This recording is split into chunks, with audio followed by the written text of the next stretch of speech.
ओम नमः शिवाय गुरवे सच्चिदानंदमूर्तये। ध्यानमूलं गुरुर्मूर्ति पूजामूलं गुरुर्पदं मंत्रमूलं गुरुर्वाक्यं मोक्षमूलं गुरुकृपा। आज मैं समाज के कल्याणार्थ इस जीव के स्वरूप का विवेचन कर रहा हूँ। इस जीव की स्थिति क्या होती है, वह किस प्रकार कार्य को करता है, उसके क्या परिणाम उपस्थित होते हैं। इस जीवात्मा की जो स्थिति होती है वह एक चौक चौराहे की स्थिति होती है। वहाँ से चारों दिशाएं में रास्ते निकले हुए हैं। एक दिशा अर्थ की दिशा है, दूसरी दिशा काम की दिशा है, तीसरी दिशा जो है धर्म की दिशा है और चौथी जो है मोक्ष की दिशा है। जीवात्मा जहाँ पर स्थित होता है, यहाँ पर चारों तरफ के दरवाजे रास्ते खुले हुए हैं। जो जीवात्मा अर्थ का चिंतन करता है उसे अर्थ की प्राप्ति तो होती है, जो काम का चिंतन करता है उसे लौकिक सुख भोग की प्राप्ति होती है। परंतु इन दोनों चिंतन से युक्त प्राणी जो हैं वे समाज हित का चिंतन नहीं कर पाते हैं। धर्म का पक्ष अधूरा रह जाता है। क्यों रह जाता है? जैसे कि यह प्रकृति है, प्रकृति में सभी प्राणी चाहे वो स्थावर हो या जंगम हो, प्रकृति की जो रचनाएं नदी पहाड़ जंगल इत्यादि हैं, सबका कुछ प्रयोजन है। प्रकृति ने उसको बनाया है, उनकी अपनी उपयोगिता है और उनके सहयोग से यह समाज सुव्यवस्थित रहता है। परंतु जो जीवात्माएं काम और अर्थ का ही चिंतन करती है, वे जीवात्माएं प्रकृति के संरक्षण में कोई सहयोग नहीं दे पाती हैं। उन्हीं लोगों के कृत्य के चलते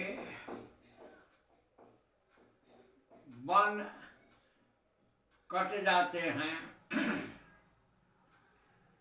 नदियाँ नाला का रूप धारण कर लेती हैं क्योंकि सारी गंदगी उसमें बहती है और समाज प्रदूषण से युक्त हो जाता है। जल वायु पृथ्वी सब प्रदूषित हो जाती है। वही व्यक्ति जिसका चिंतन धर्म की दिशा में है, वह यह सोच पाता है कि इन वस्तुओं की उपयोगिता है।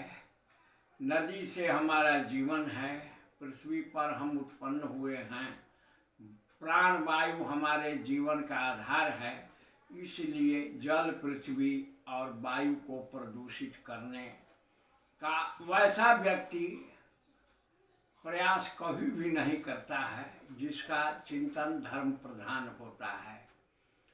और इन्हीं कारणों से प्रकृति विकृत होती है। वैसे प्राणी जिनका चिंतन मोक्ष प्रधान है, यानी जीवन के उस आयाम पर वो दृष्टिपात कर रहे हैं जो मोक्ष मार्ग जाता है, तो मोक्ष मार्ग पर चिंतन करने वाले जीवात्माएं संपूर्ण सृष्टि में स्थावर जंगम सभी प्राणियों में, इसके अलावा अचेतन सचेतन सभी माने संपूर्ण भूमंडल में वह परमात्मा की सत्ता का दिग्दर्शन करता है, उसे किसी से द्वैत नहीं होता है। तो यह प्रकृति जो है संरक्षित रही है वैसे लोगों के द्वारा जिन्होंने धर्म और मोक्ष का चिंतन किया, परंतु इस प्रकृति को विकृत उन लोगों ने बनाया जिनका चिंतन अर्थ और काम प्रधान है। यहीं से दो विचारधाराएं उत्पन्न होती हैं। संकीर्णता की भावना जो है वह नास्तिकता प्रधान भावना होती है, परंतु वही जीवात्मा जो धर्म और मोक्ष के तरफ गतिमान होता है वह आस्थावादी होता है, परमात्मा की सत्ता में पूर्णतः विश्वास करता है, कण कण में परमात्मा का दिग्दर्शन करने का प्रयास करता है। यह धर्म और मोक्ष की सत्ता है और आध्यात्मिक ग्रंथों में इसे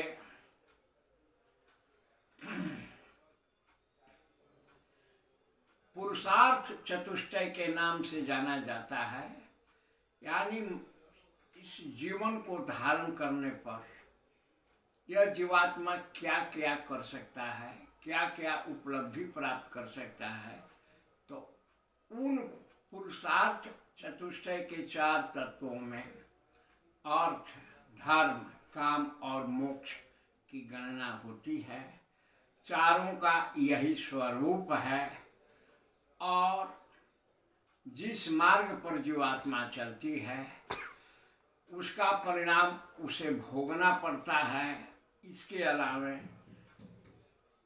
उसके कृत्यों से प्रकृति भी प्रभावित होती है। जितने भी प्रदूषण और पर्यावरण की समस्याएं उपस्थित हुई हैं, मानव के इन्हीं चिंतनों का परिणाम है। यदि ये चिंतन सकारात्मक दिशा में हो जाते हैं, धर्म और मोक्ष के दिशा में चिंतन होने के बाद पर्यावरण और प्रदूषण की समस्या पूर्णतः समाप्त हो जाती है। इस विषय पर आज इतना ही। शिवोहम भैरवोहम गुरुपद रतोहम।